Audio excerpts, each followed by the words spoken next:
Minister Al-Jadaan, can I come back to you? You have become here the representative of optimism on our panel. Can you give us a sense of how the G20 is, as it were, challenging itself to see the boundaries of what it can and what it can't see? I mean, by design, actually, the G20 is designed actually to avoid that, because it has no head office. It is not hosted by one country. It moves from one continent to another. It brings about experiences from emerging markets to developed nations, etc. So that by itself actually helps.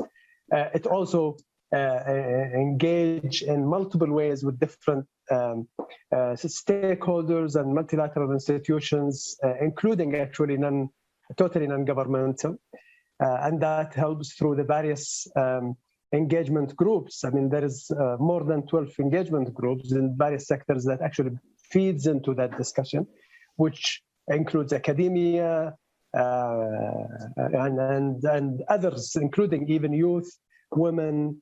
So that also enriches the discussion.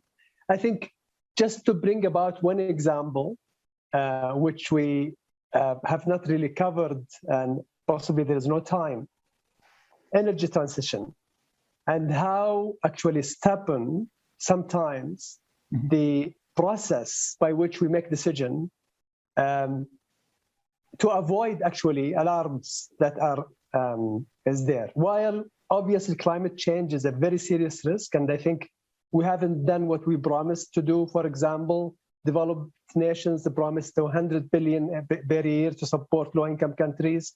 We still have about 800 million people without electricity, and it will take us at least 100 million connections every year between now and 2030 to reach. We haven't done that. But at the same time, we have not also looked at the unintended consequences of rushing transition.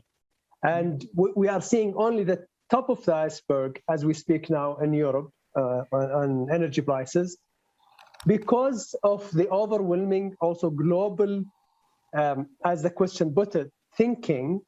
We are not prepared actually to stop and say actually, 2030 and 2040 and 2050 is not today. Today we need energy, and then we need to make sure that that energy is becoming cleaner and cleaner until we reach to the target. I think the world's still ignoring that. Thank you.